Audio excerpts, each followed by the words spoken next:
World Without Visas. Around the World with Valery Shanin. The trip across Thailand, Cambodia, Laos and Myanmar became the next stage of the World Without Visas project, in which Valery Shanin travels only around the countries visa-free for Russians. On this travel, his fellow travelers became biophysicist Yuri Sprizitsky,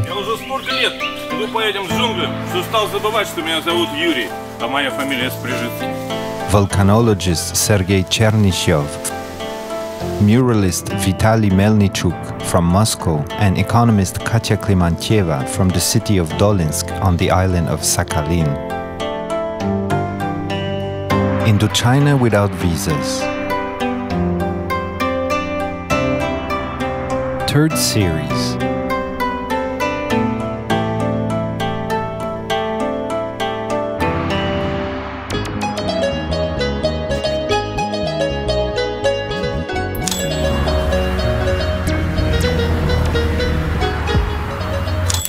Life is booming on the bank of the Irrawaddy River. The loading and offloading of the fragile wooden boats is underway. The equality of rights here is absolute. Women work equally with men. These loaders live right here, on the river bank. However uncomfortable, but they don't need to spend time on trains to get to work. The residents of megalopolises, who spend several hours a day in transport, may envy them secretly. Each way of life has its benefits. Irrawaddy, the main river of Myanmar. It is the largest transport route, the water source for the rice fields, and the object of worshipping.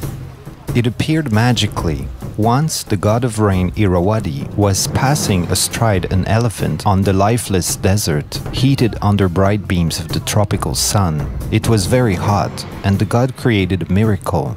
On his divine command, from the trunk of the elephant a water stream flew that turned into a mighty river. The desert revived at once. The coasts turned green, juicy grass covered the earth, the dense woods stood up as a wall. People were so happy for this miracle, and in gratitude, they called the river in the name of the god. Irrawaddy originates in the Himalayas and flows from the north to the south across all the country, covering a distance of over 2,000 kilometers, and later flows into the Andaman Sea. During the dry season, the river shoals, and during the rainy season, it spreads. When water rises over the floodplains, a new layer of silt is deposited as sediment.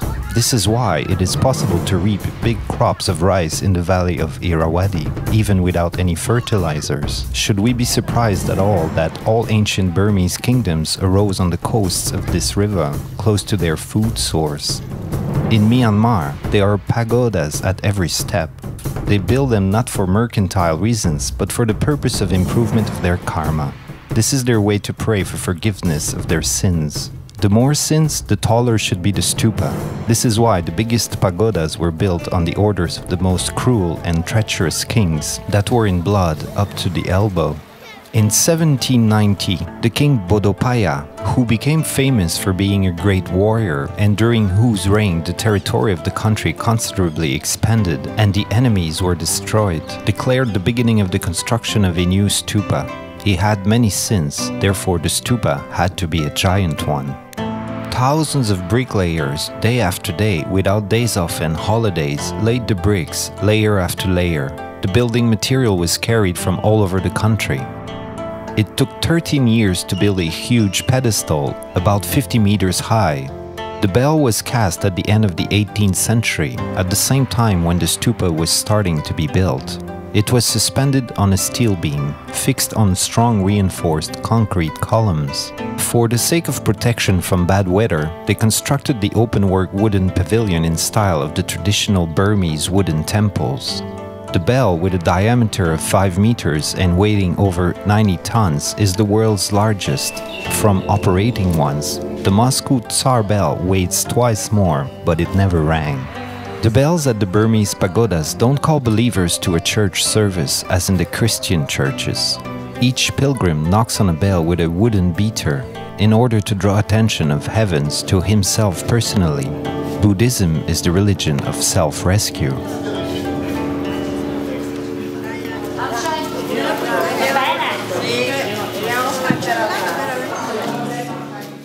The city of Ava, known also as Inva, was founded in the 14th century at the confluence of the Myinge River with the Irrawaddy River. Up to the year of 1824, it was the capital of Burma and occupied an extensive territory. Only separate ruins remain until now, widely spaced from each other. During the rainy season, the road has been destroyed. Locals have no jeeps. It is necessary to rely on the traditional type of transport. No dirt can scare it. What's with the camera? Nothing good. Has it got some dirt inside? Yes. It needs to dry.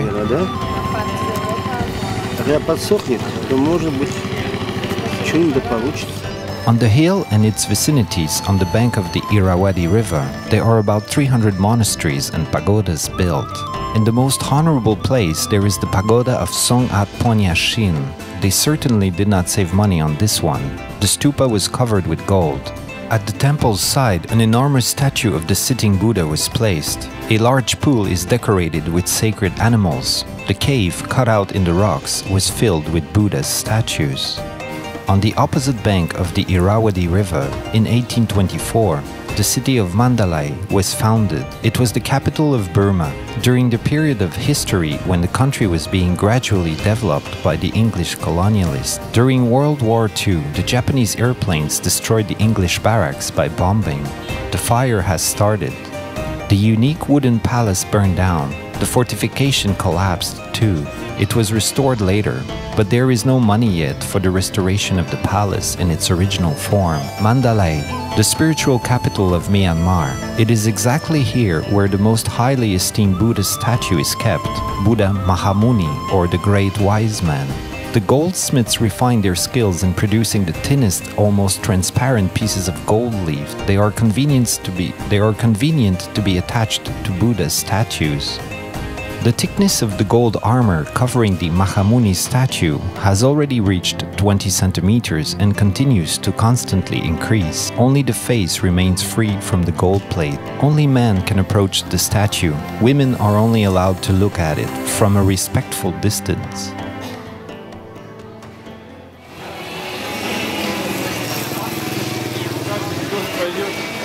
One more holy site, the hill of Mandalay. A stone stairway of 999 steps leads to its top.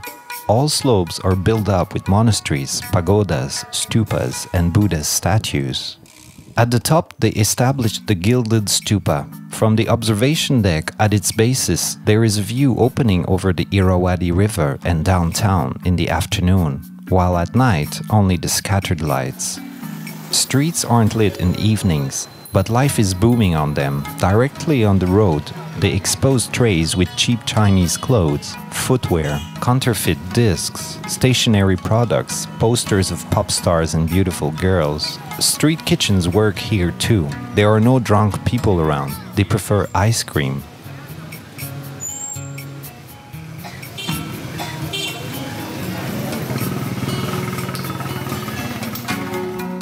In Myanmar, there are still many areas that are closed to foreigners. Fairly recently, they have allowed entry into the city of Moniwa, that is 136 kilometers to the northwest of Mandalay.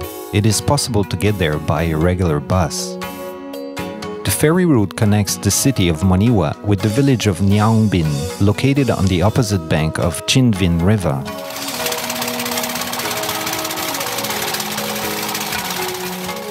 From the pier, there are minibuses running to the caves of On Vindong. There are 300 caves there. The caves are cut out in the hills, put together from soft limestone. According to archaeologists, people lived inside of them back in the Stone Age. After, the caves of On Vindong were chosen by ancient hermits and saints. When Buddhism reached Burma, there was a cave monastery established here. Nobody knows definitely how many caves are here. Those who started to count quit somewhere around the 900, and not all caves are open. The entrance to many of them is covered with rocks or grown over with dense prickly bushes. There never was a large-scale restoration in the caves of On Vindong. There is no lighting inside them. The unique frescoes and statues can only be seen in a beam of a flashlight or in the light from a camera's flash.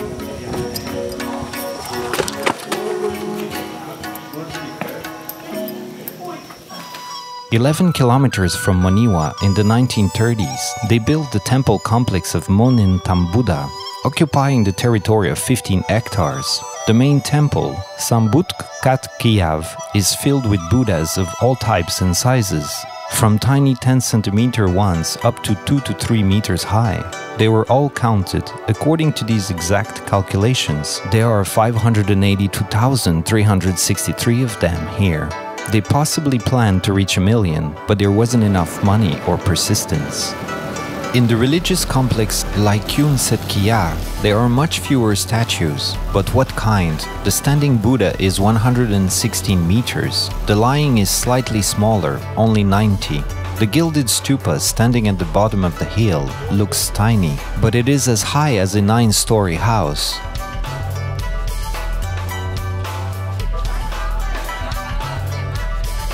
A regular bus brings the travelers to the city of Pakoka.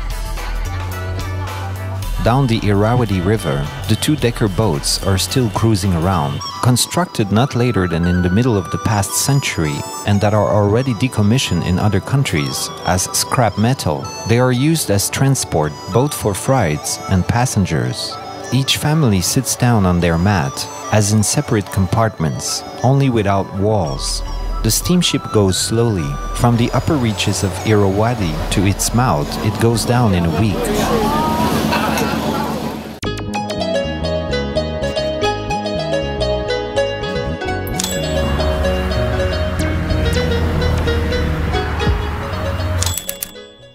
Bagan, one of the main tourist destinations not only of Myanmar but also of all Indochina. The ruins of the ancient city occupy a triangle of about 50 square kilometers on the bend of Irrawaddy River. In 1847, the king Pinbaya made Bagan the capital of the first Burmese empire. There was a large religious center. It was called the City of 4 million pagodas. Archaeologists, however, consider that there were less pagodas. By their different calculations, there are from 2 to 5,000. This is still a lot for one, even big, ancient city. Bagan had existed throughout 4 centuries and was destroyed in 1287 by the Chinese troops under the command of the Mongolian Khan Hubilaya. The abandoned pagodas and temples slowly but surely dilapidated and collapsed. They were plundered by all who felt like it, from romantically minded seekers of treasures to pragmatic marauders. Temples also collapsed during earthquakes. The greatest loss was caused by Europeans. After the accession of Burma into the British Crown, they felt like full owners here. The British admirers of fine carefully collected all figurines, signs and statues to take out to England. They would even send the frescoes by cutting them off from walls, together with a thick plaster coat. And still, even after several centuries of oblivion and plunder on the territory of the ancient city, there are many majestic constructions that remained. One day won't be enough to go visit all of them. We'll need to limit ourselves by visiting only several of them, the most noticeable and original temples. The temple Manuki was built on the money of the king of the state of Mon. He was captured together with his court and was kept in the position of an honorable captive. Almost all the internal space of the building is occupied by a huge Buddha. In the side halls there are statues too. From the backside of the temple, there is a low and long hall with a huge extending statue of lying Buddha. Perhaps they constructed the statues first and ended up having no money for the temple, and it became necessary to save and to collect donations, and they needed a lot of them, judging by the size of the donation bowls. The best observation deck from where it is possible to take a good view of the plain with the 1,000 stupas and temples of Bagan is located on the top platform of Myinge. All locals, including the king, the courtiers and monks, lived in wooden buildings. There is almost nothing remaining of them, and they are not in a hurry to restore them. They don't even have enough energy for the restoration of temples, although they do try to keep them in working condition. The temple of Kamayanzi can be distinguished from other temples of Bagan by its unusual form. It is a giant pyramid, as if it was flown here from the land of ancient Maya in Central America. It is not permitted to go up the temple's roof, but going inside the dark, dusty corridors with Buddha's statues is free admission. In the courtyard, for the tourists that are rare during the rainy season, they open a cafe offering fresh sugarcane juice squeezed out right here.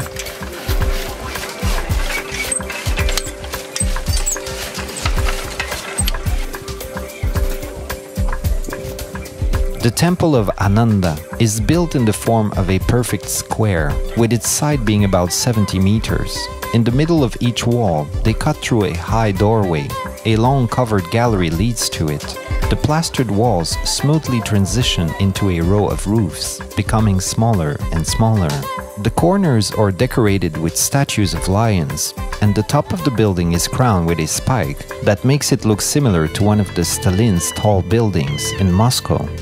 The town of Myitkyina, the main transit point of Myanmar. Here is the crossroads of the main highways, going from north to south and from west to east. From here, it is a good starting point on the way to any large city of the country.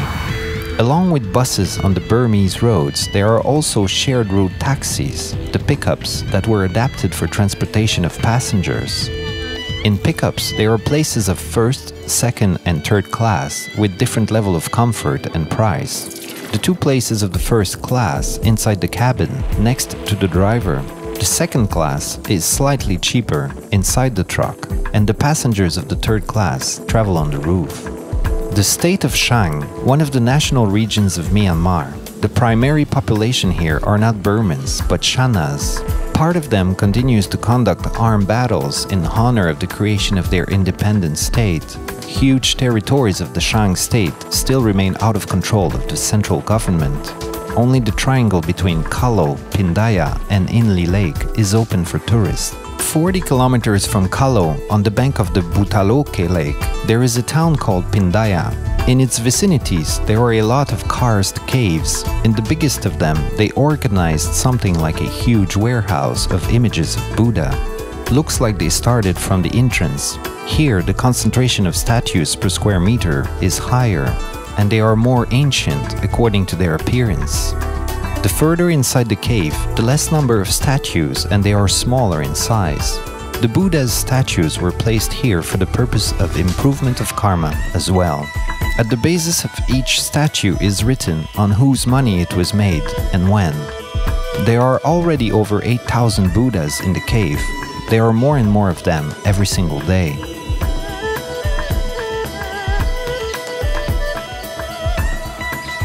For hikers in the state of Shanin, there are dozens of routes laid, but trekking is allowed only under the control of the official guides. Tourists can stop overnight only in houses certified for the accommodation of foreigners. Old Man Sam is the most honored local guide. He assigned his pupil as our guide. The group will also be accompanied by a cook. His task is to acquaint the foreigners with local cuisine and not to poison us at the same time. Tasty hawthorn, almost like back home in Russia. Ours is better. There it is more juicy. The asphalt road has come to its end in the suburb of Kalo. The rice fields, coppices and pastures have begun. It is colder in the mountains than in the valley of Irrawaddy. It is impossible to count upon 3 harvests a year, maximum 1 or 2.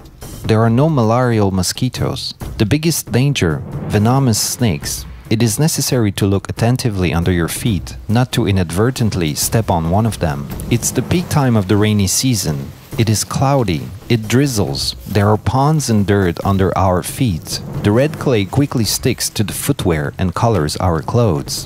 The locals, who are also forced to move by foot, walk in gumboots or barefoot. Transport is rare here, and it is mainly animal-drawn. The houses are built in traditional style. On the first floor are the warehouse and the utility rooms, on the second, living rooms. One wall separates the bedroom, another, the kitchen. They cook on firewood, on a primitive fireplace. There is no such thing as a chimney. The smoke leaves through the window. The water is in the well and the toilet in the kitchen garden.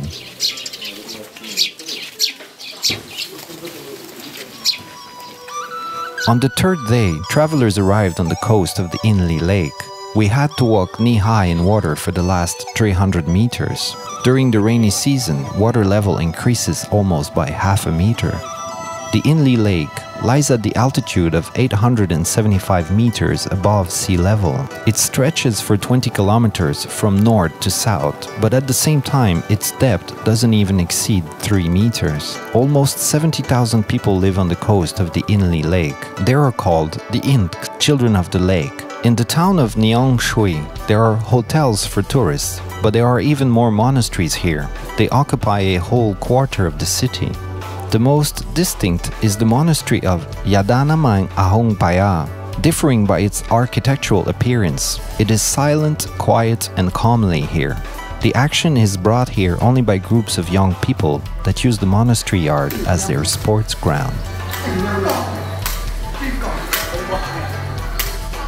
People live not only on the coast of the Inle Lake, but also directly on the water. Houses are built on pillars. They put together a light wooden framework. Then it is sheeted with bamboo reeded mats. The buildings, constructed by such technique, serve only 10 to 15 years. They are not subject for repair, and once old, they are dismantled for firewood. On the vacant place, they put together a new house, the exact copy of the old one. The technology is primitive, but it proved itself perfectly. However, progress has reached here too. The standard concrete boxes are slowly replacing the original wooden design. The main means of transport in the Burmese Venice are the boats. On the big boats, they install car motors with a helix on a long shaft. Small wooden boats are driven by the oars. The residents of neighboring villages are rushing to the market since early morning. The markets on the Inle Lake are arranged daily, but they are not on the same place. On Friday, the traders would gather in the village of Inding. Here, they sell vegetables and fruits grown in the vicinities, dry fish, self-made cosmetics, as well as imported products and consumer goods. There are even boats with souvenirs, and there is a lot of firewood. The food is still cooked on open fire stoves here. At the market, there is the staircase that starts going up to the rural monastery. The traders go there at the end of their working day. They bring offerings.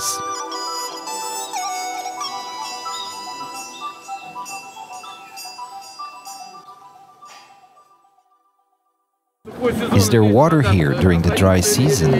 There is less, or does it drop to zero? People not only live, but also work on the Inle Lake. In the most usual house on pillars, they make their own alcohol, the traditional technology that has been proven in centuries. Rice is covered up with sugar, filled with water and exposed in big clay jugs under the hot sun. The ready home brew is then placed on fire and boiled. When passing along the long tube, the steam cools down and gets condensed into alcohol drops. Production waste is fed to the pigs. They are held right there, behind the shaky fence. It would be nice to snack on something. Tomato. At the smithy, they forge sickles, knives, scissors, swords and plows according to a traditional technology.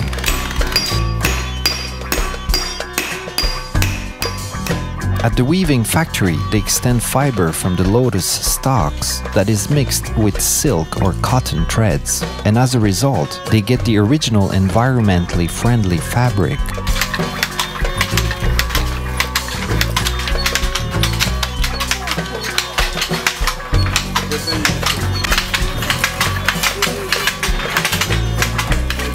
There is also a cigar factory here. Cigars are made based on the original technology. Tobacco is wrapped not in tobacco leaves, but in lotus leaves. This is inside tamari.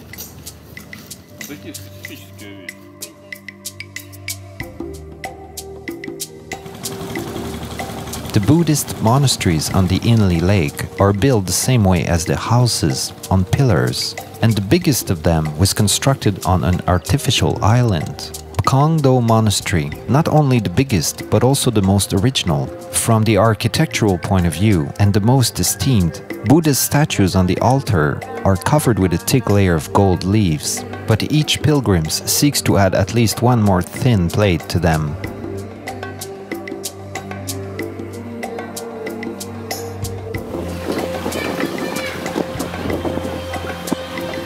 Just what was I thinking? It's silver.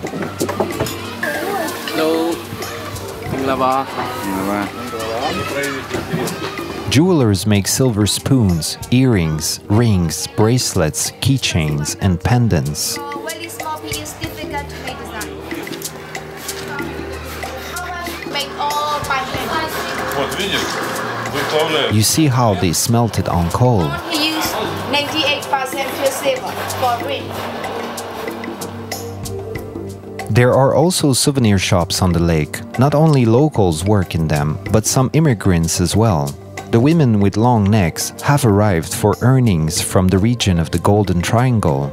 In Karen's tribe, all girls, once they turn 5 years old, wear from 5 to 25 copper rings on their necks. It is considered that a long neck is more beautiful than a short one.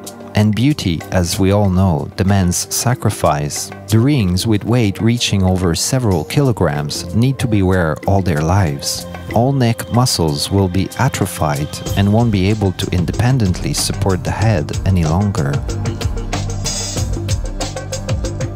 The inhabitants of the Inle Lake, who are not involved in servicing tourists, continue to be engaged in traditional crafts, fish with nets, and grow up vegetables. The kitchen gardens are arranged on the artificial islands. They make large rafts from bamboo and seaweed. Then the rafts are covered with a thick layer of fertile silt lifted from the bottom of the lake. Wait, Victor.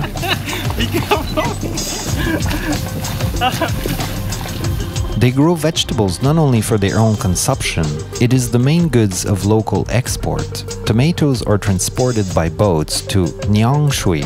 There, they get sorted, packed into wooden boxes and loaded on trucks to deliver across the country.